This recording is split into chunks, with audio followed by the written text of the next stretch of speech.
nesse horário, de 2 às 5 da tarde. Muita notícia para você aqui no nosso canal, todos os dias, de segunda a sexta-feira. Vamos abrir essa terça falando de anistia. Eu contei para vocês na abertura do programa que o Congresso parado essa semana porque Hugo Mota, o presidente da Câmara dos Deputados, decidiu livrar os deputados de estarem aqui nessa semana, ou seja, sessões remotas. Também sessões que não vão votar nada de importante. Parlamentares que já estão todos viajando aí, curtindo a extensão do feriado, dessa longa Semana Santa que tem aí para eles. Mas, depois da Semana Santa, o Hugo Mota volta com essa prioridade, que é tentar equilibrar essa história do PL da anistia. Ele vai ser favorável ao governo ou à direita? A direita que diz que Hugo Mota tem uma dívida com ela. Isso porque o PL, de fato, e Jair Bolsonaro foram os primeiros a apoiar a candidatura de Hugo Mota à presidência da Câmara dos Deputados lá no ano passado. Arthur Lira tinha prometido que iria pautar o PL da anistia, colocou o PL da anistia na Comissão de Constituição e Justiça, com a liderança da Carol de Tone, a deputada Carol de Tone. Arthur Lira precisava apoiar outros projetos, precisava priorizar a eleição de Hugo Mota para o ano seguinte, tirou o PL da anistia do jogo e disse e prometeu que este ano o Hugo Mota pautaria esse assunto. O Hugo Mota está desconversando, está sabonetando, porque ele também vem sendo pressionado pelo governo e pelo Supremo Tribunal Federal. Lembrando que quem condenou as pessoas que estavam aqui no 8 de janeiro foi o Supremo Tribunal Federal, o ministro Alexandre de Moraes, ou seja, afrontar essa decisão é afrontar o ministro Alexandre de Moraes. A gente não sabe se o Hugo Mota está querendo isso neste momento. E também vale lembrar que o presidente Lula vem tentando uma aproximação clara com Davi Alcolumbre, que é presidente do Senado, e também com Hugo Mota, que é o presidente da Câmara. Eles viajaram, ambos viajaram na comitiva presidencial na semana passada, que chegou na semana passada aqui no Brasil, comitiva que estava na Ásia, no Japão e no Vietnã, tentando fechar negócios com novos grupos, com novos países. Isso porque Trump vem aumentando as taxas aí para todos os países, inclusive para o Brasil. Então, o presidente Lula, junto com a equipe econômica, vem tentando abrir espaços em outros países, tentando aí fazer novos negócios com novos grupos e novos blocos econômicos. Pois bem, depois dessa viagem aí para a Ásia, Hugo Mota voltou, estando mais próximo, digamos assim, ao presidente Lula. Ou seja, há uma dificuldade, sim, de apoiar o projeto da anistia. Quem havia prometido que iria apoiar e que não assinou o requerimento de urgência do PL da anistia é Arthur Lira. O deputado que era o presidente da casa até fevereiro deste ano não assinou o projeto, mas diz que vai sim apoiar quando for votada, então, a questão do mérito da causa no plenário do Congresso Nacional. Hoje, mais cedo, eu conversei com o líder do PL na Câmara dos Deputados, o deputado Sóstenes Cavalcante, que me informou que protocolou esse requerimento ontem, tentando se antecipar a movimentos da direita. De acordo com ele, líderes da direita não, da esquerda, perdão, líderes do governo estariam tentando convencer os deputados a retirar os nomes que estavam lá apoiando a causa. Então, Sóstenes foi lá e se adiantou e protocolou o requerimento. Pois bem, agora é esperar Hugo Mota. Mas eu falei com o Sóstenes, ele falou sobre prazo de votação, para ele até maio isso tem que estar resolvido. Perguntei sobre Jair Bolsonaro e perguntei também sobre a visita que ele vai fazer hoje a Braga Neto. Lembrando que Braga Neto é o único dos investigados, dos suspeitos aí dos atos golpistas, é o único que ainda está preso. Então, vamos ver essa entrevista que ele conta tudo isso e mais um pouco.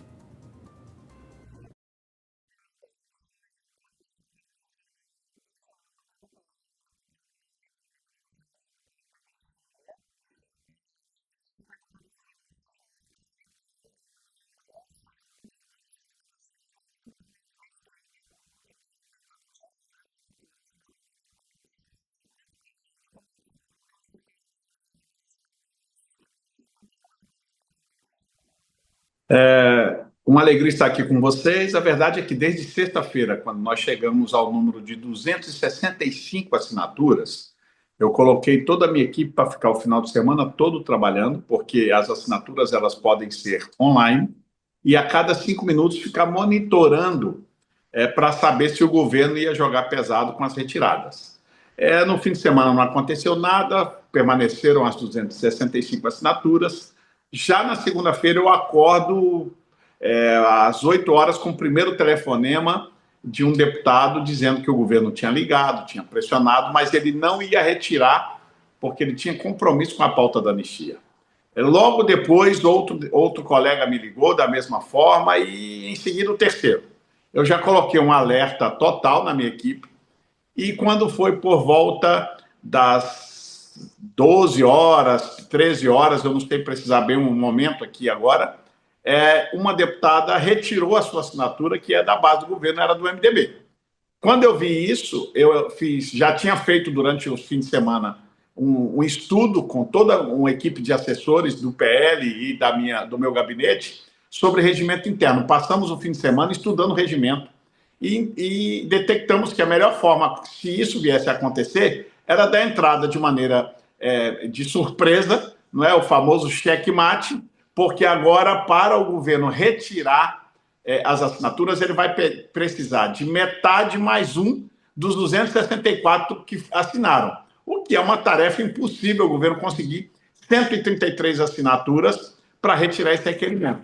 Então, eu fiz de maneira de surpresa para pegar o governo sem estar preparado e demos entrada na tarde de ontem no requerimento de urgência. Agora, o governo não vai conseguir reverter, eu tenho convicção disso.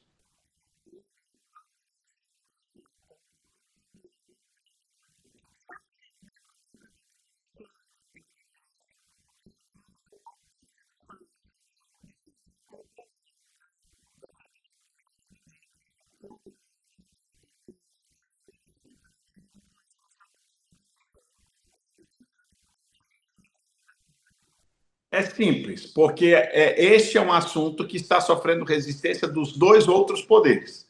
Executivo, porque quer fazer política. A maioria dos membros do atual executivo, inclusive o atual mandatário da República, o presidente da República, ele já fez campanha por anistia, foi anistiado, e agora fica querendo perseguir quem é da direita para ter anistia.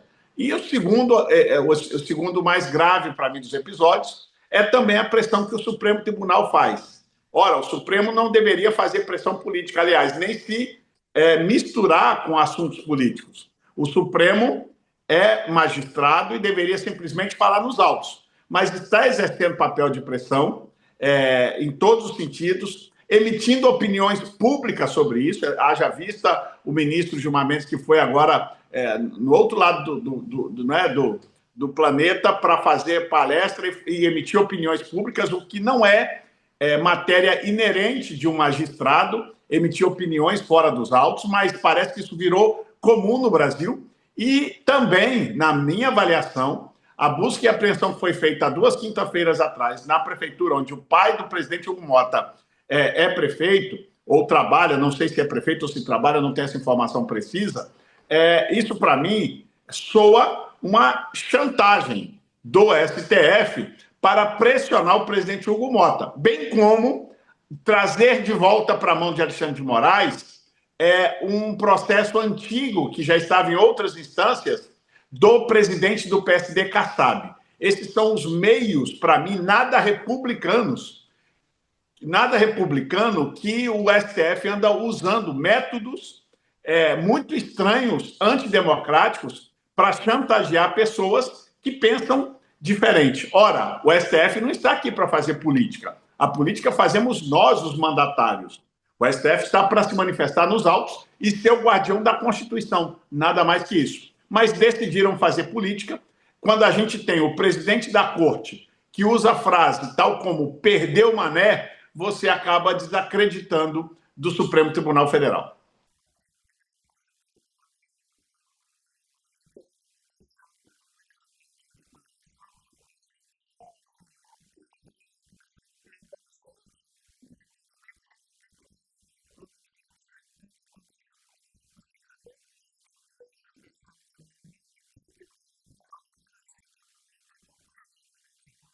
Logicamente, nós somos os primeiros aliados de Hugo Mota na eleição dele para presidente da casa.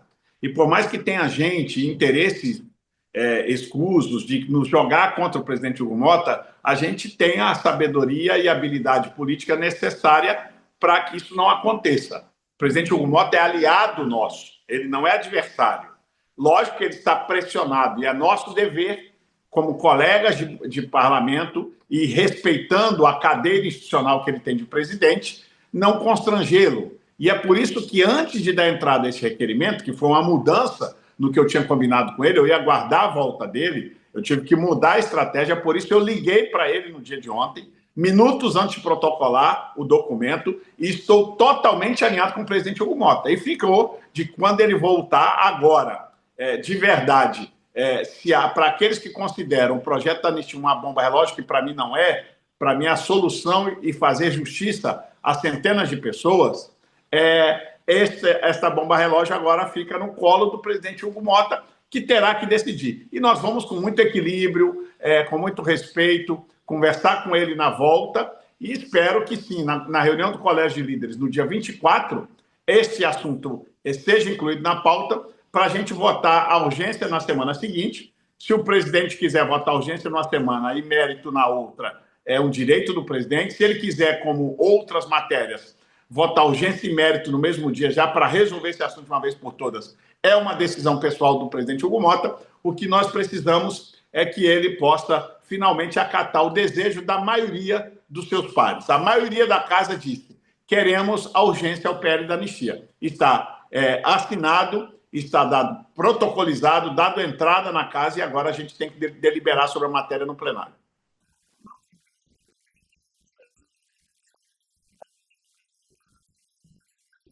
Não, eu acho que a urgência, sim, até final de abril. Se ele quiser, para matar tudo, ele pode, porque nós já temos vários precedentes na casa de que se votou mérito e urgência no mesmo dia. Se não, vota urgência numa semana, mérito na outra, seria aí na primeira semana de maio. Eu entendo que esse seria o cronograma, porque esse passou a ser um assunto que, quanto mais tempo você prolatar, quanto mais tempo você prorrogar, mais problema para a Câmara dos Deputados isso vai trazer. Então, assim, se já tem maioria que deu apoio para o requerimento de urgência, a gente tem que pautar isso logo e resolver essa matéria de uma vez por todas.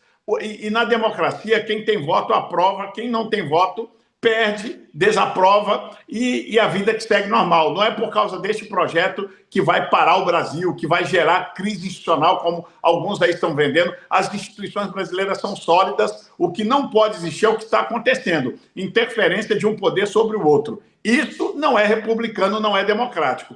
O Congresso, ele é um poder autônomo, independente, e que vive harmonicamente. O outro poder não pode se interferir aqui de forma nenhuma, inclusive, como ouvi hoje, uma declaração do presidente Lula dizendo que vai cortar cargos de quem assinou. Ora, ele dizia que o governo dele não distribuía cargos para deputados, agora vai cortar. Ou seja, de verdade, o presidente Lula hoje, com a sua declaração, acaba de assumir que o atual desgoverno faz cooptação de parlamentares com cargos. É isso que não pode existir. Os poderes precisam ser independentes um do outro. Esse tipo de chantagem, seja do executivo ou seja do judiciário, contra o poder,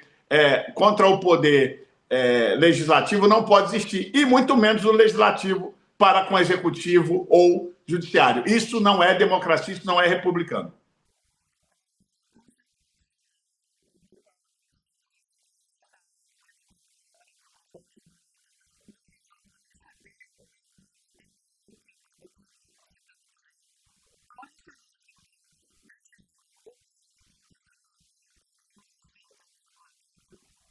Espero que não tenha necessidade disso. Obstruir não é bom nem para quem faz, nem para o andamento da casa, muito menos para o presidente da Câmara. Nós já fizemos uma semana dessa obstrução, que, por ser só o nosso partido, ela não é uma obstrução total, mas uma obstrução parcial, ou seja, vota-se no máximo uma matéria por dia, o que é muito moroso e muito pouco produtivo para o parlamento. Espero não ter necessidade de voltar à obstrução. Nós confiamos muito no presidente Hugo Mota, no que ele tem conversado com todos os setores. Ele teve apoio nosso e do governo. Ele tem que agradar o governo em algumas coisas, como já tem agradado. Tem que agradar nós como seus primeiros aliados. e o único pedido que nós temos a ele é paute a anistia. E eu tenho convicção que ele vai fazer. Agora, se de tudo ele não puder nos atender, a gente tem os instrumentos regimentais, que é a obstrução e outras ações que vamos poder fazer para que a gente possa exercer a nossa prerrogativa de sermos o maior partido da casa e um partido de oposição que precisamos ser respeitado por quem apoiamos para ser o presidente da casa. Eu tenho certeza que ele vai nos respeitar e vai pautar e não vai ter necessidade de obstrução.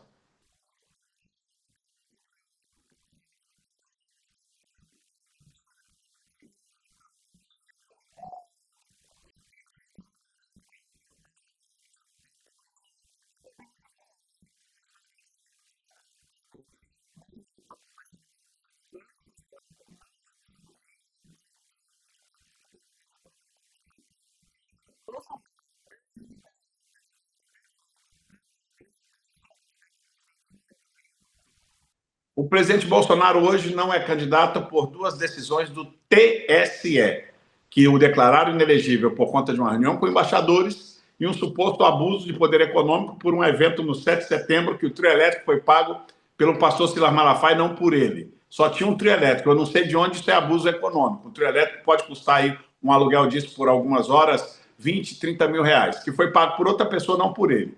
Isso é uma clara perseguição política por conta do TSE. Eu tenho convicção de que a gente tem plenas condições jurídicas de reverter a elegibilidade dele. O presidente Bolsonaro é o nosso candidato, permanecerá, e somente ele, se em algum momento entender, ou por questões de saúde, que graças a Deus ele já está caminhando, fazendo fisioterapia hoje, horas depois de uma cirurgia de 12 horas, prova de que ele está forte, vai se restabelecer prontamente, ou por questões de saúde, ou por questões pessoais. Se ele decidir que não será candidato e apoiar um outro nome, quem ele decidir é também quem nós vamos apoiar. Então, todos nós estamos aguardando a decisão do presidente Bolsonaro e, neste momento, mesmo com essas inegibilidades absurdas, ele é o nosso candidato, porque nós vamos trabalhar para reverter isso junto ao TSE.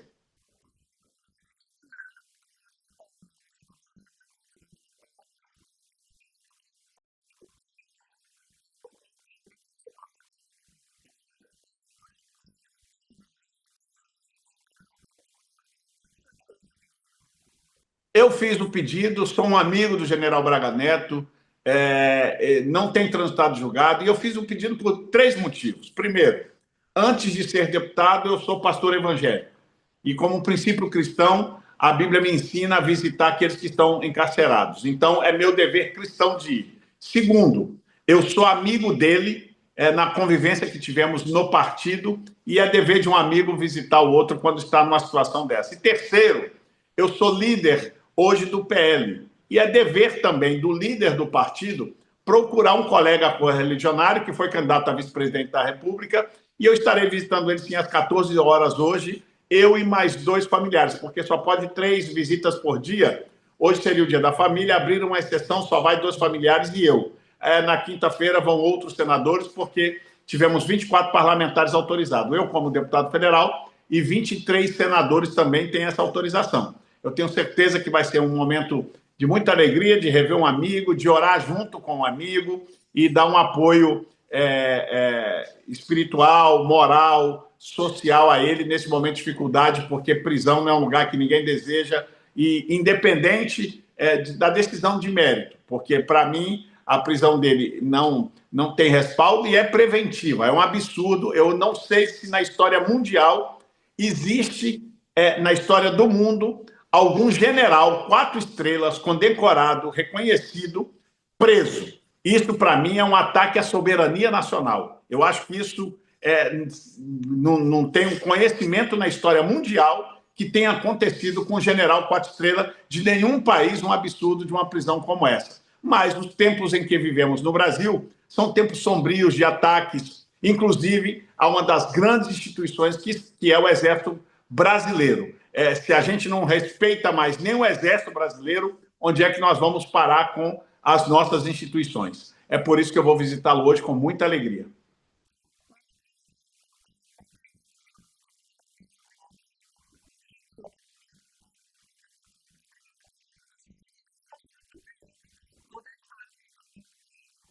É sempre uma alegria, vocês do Metrópolis nos recebem sempre com muito carinho, nos dão voz. Isso é importante, esse espaço democrático, eu sou muito grato a vocês.